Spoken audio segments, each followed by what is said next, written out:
who is, may he rest in peace. We all know he took a bad bump, and of course there was Nobu Takada. He ran that shoe fighting group. It's just hard enough to get called up and get a spot, get a shot, and then to go over there and become the top guy in the company. People like Stan Hansen and Bruiser Brody and myself. That's a tough deal to go over in Japan and compete and then become a world champion and draw money, draw houses over in Japan. That's back in my day. And we you remember that iron mastodon mask that I have? Yes, I do remember that. Okay, well, that's one of a kind in the world. There's nothing else like it. And Vader was actually a samurai warrior. Everyone thought it had something to do with Star Wars, which was crazy, but it was how the Japanese settled disputes in that day was they'd find the toughest guy from each village, and they'd roll out to a little island, and they'd fight. And how the story goes was Vader, and if you look at it, it kind of, the helmet was designed by a Japanese designer, and it was designed from a character named Vader, and it was the headgear of a samurai warrior. And if you look at it, that's how it was designed. I mean, the chest plate and the face mask, and if you envision those movies you've seen, it looks like the samurai warrior would be wearing that and have a sword in his hand. But anyway, supposedly the folklore is that the Vader and this other champion from the other village, they rode out to an island, and they fought for 72 hours and died at each other's feet. So when Inoki gave me that, we had sold out. I debuted with Inoki, and Inoki had not been beaten in about 7 or 8 years. He had gone undefeated for 7 or 8 years, and we were in Sumo Palace, and he was sold out. And I debuted against him, and I beat him in about 4 minutes, and people just, they flipped out, and they started rioting and throwing stuff and burning their pillows, and I'm thinking, man, is it like this every night in Japan? And get me back to America. And we sold out for a long time, but 2 or 3 years every night from that night. But at the end of the first year of those sellouts, he gave me this mask, and kind of in recognition of being part of all that. So that's kind of cool. And again, it's hard just to get over there, and then it's really hard to, again, not many Americans have gone over there and had a lot of success. And certainly Stan Hansen is legendary over there, and Bruiser Brody, and may he rest in peace. You wrestled with a lot of superstars, big name guys, Hall of Famers from all over the world. I mean, the resume is ridiculously impressive. From Hogan, Nikita Koloff, Davey Boy Smith to everybody. You got your Sting. Man, I tell you what, Sting, what a talented wrestler he is. I'm glad to see him going to the WWE. And but we had some matches that were just off the chart, and we had great chemistry. We just we mixed well together, and had some great crowds and great matches, Sting and I. I want to ask your opinion on two wrestlers.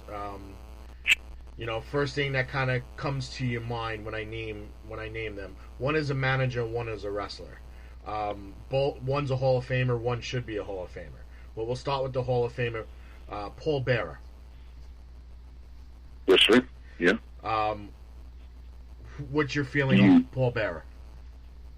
Well, Paul, obviously, his character was perfect. I mean, him and the Undertaker, it was a perfect combination. And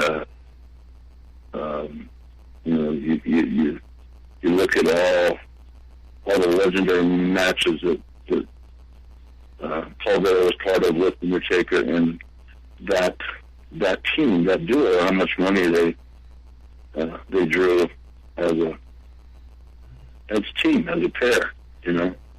And they were good friends, and they rode together, and just you know, to me, I think that team, you know, Paul Bearer and Undertaker, I think there should be a separate category, and the team of the Undertaker and Paul Bearer should be put in the Hall of Fame as a team, and that's kind of a new concept, and that, you know, I don't think no one's really thought of. Like, you know, obviously someday, you know, I think Jim Ross just recently said Lesnar was a Hall of Famer before he left the house, and you know, what he's done the last few matches against Undertaker and Cena, it's just off the chart. But I mean, obviously, Heyman and Lesnar should be, I think, as a team in the Hall of Fame someday. And then obviously individually, you know, they'll be considered individually as well. And maybe you know, Harley Race and myself would have some consideration in that same fashion. And then Harley is already in the Hall of Fame by himself, not as a manager, as a wrestler. So, you know, again, Paul Bearer is just tremendous, and, you know, may he rest in peace. And seems like we're saying much. You know, wrestling's a tough sport, and it takes a toll. And obviously, all these great men are, yeah, you know, going before the time, and it's tough to travel and do what we do. You know, so when people call it entertainment or fake, it really offends me. And this is, you know, this is the most, you know, I've competed on the highest level in football, you know, in college and as a professional. And it doesn't begin to compare to competing in professional wrestling. You know, I've done both, so I guess my opinion would probably matter a little bit, you know? You know what I'm saying? No, I mean, absolutely. I mean, we spoke to Hulk Hogan a couple of weeks ago, and, you know, he says, yeah, the outcome might be predetermined, but gravity never takes a day off. Well said. And, you know, congratulations to Hulk. And he just, you know, and well-deserved. I mean, for him to give back to WWE, it's marriage, I think, made in heaven.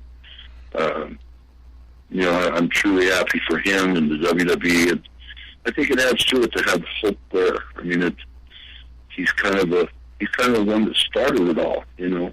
Yep. Creating Hulk Hogan and you know, guys like him and The Rock and Stone Cold and et cetera, et cetera. There's just, you know, you can't name them all, so you don't want to leave anyone out. But well, one gentleman I'd like to ask you about, the other one, another wrestler that I think everybody feels should be in the Hall of Fame. He left us way too early in life. You worked with him in WCW, the Macho Man Randy Savage. Yeah. So how is it to work with him?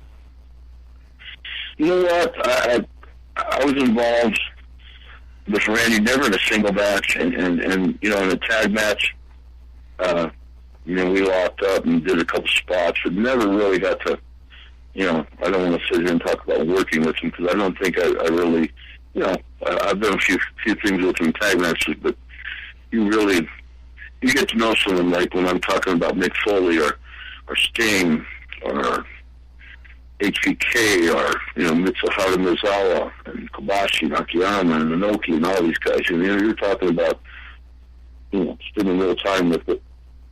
I can't say I've had the honor to have done that with Randy. Our paths crossed, and obviously just fantastic character and great athlete. And, you know, I think one day he'll have his place in wrestling for sure. So. Well, we all hope so. I'm hoping we're hoping this year, but you know, this coming WrestleMania. But who knows? Who knows what goes on? You have some engagements coming up. September 20th, you'll be at Legends of the Ring in Monroe, New Jersey, and September 21st at Wrestling Spectacular in Middletown, New York, at two conventions. what's your plans for the conventions? What exactly are you going to be doing there? Well, and also I got to mention the wrestling syndicate. I'm going to. I think it's the 20th or 21st. Okay. Wrestling syndicate just gave me a call, and they're. I'm going to go over there and sign out of us after one of the conventions. I believe it's the 20th. Okay, so that'd be after Legends in New Jersey. Yeah, so I'll be at the Wrestling Syndicate, and they're back at their old arena, I understand. And so I have 3 shots out there now, and I'm not wrestling in any of them. I kind of like that. I'm signing autographs. I will be bringing the Mastodon mask, and that, you know what? That's it's such an awesome thing. You see it in pictures, and it's so massive. And I've never had it in that part of America before. But I offer the fans, you know, you can touch it as long as you be careful with it, and then you can take a picture with me and it. We can hold it, you know, and stand side by side, and you could actually wear it, put it on, and take a picture. So I'll tell you, I was down at the Fan Fest in Charlotte with it, and man, it was a big hit down there. And I hooked up with Ron Simmons. It was the 20th anniversary of 22nd anniversary of the day Ron Simmons beat me for the WCW Heavyweight Champion of the world and became the first African-American heavyweight champion in the history of professional wrestling. And you know what? We did a photo op, and we sat together and signed autographs together, and what a gentleman, what a ball. I mean, Ron Simmons, the Hall of Famer, and, you know, it was great. It was, you know, I really do. And of all the matches I've had some good ones. I've had some big moments in the ring, great matches. I mean, you know, I've had great matches with Stan Hansen, you know, the one where he pulled my eye out. I had great matches with Sanoki and all the top Japanese stars. You know, you just can't list them all. Choshu and Mizawa and Akiyama, and it just, you know, there's just so many of them you can't name them all. But and then of course with Mick Foley and Sting and HBK and Undertaker, and then I mean, you know, over in Europe, Big Olive Awesome. But that match with Ron that night, even though I lost, I consider that my best match. That was the biggest pop I've ever heard ever. The gentleman in the front row was actually there, and we got a photo together. The one that was jumping up and down when Ron pinned me, and we got that huge explosion, and he was jumping up and down and started crying. And he was a young African American kid at the time. He's older now, but the three of us got a photo together at Fan Fest, and it was great. It was a great time, and Ron Simmons, he really is a good guy, good gentleman, and you know, he's a Hall of Famer. That's fantastic. I'm very, very happy for him. Okay, let's just recap because I pulled up the information for you. Fans can go and reach and see, meet and greet Big Van Vader September 20th at Legends of the Ring in Monroe, New Jersey. And then later that evening at Pro Wrestling Syndicate's All Fired Up in Rahway, New Jersey. And then the following day, on the 21st, he will be at Wrestling Spectacular 3D, featuring the Dudley Boys, in Middletown, New York. So 3 opportunities in the tri-state area to see Big Van Vader, meet and greet, to get to hold the mask, take some pictures, get some autographs, meet the legend, the multi-sport... Wear the mask. The multi-sport superstar. How you like that? Multi-sport superstar. Hey, man. You know what? Just getting back to that mask. We're at Fan Fest down in Charlotte, and that mask, it was the main attraction. I mean, people would come up and go, "Hey, Vader, how you doing?" And they're looking at the mask. It's like, I was kind of second. I said, "Man, I'm glad I bought this mask." We had a big day, and A lot of people there, a lot of fun. And then obviously with Ron there, it was great. But I'm going to have a match with Francis Day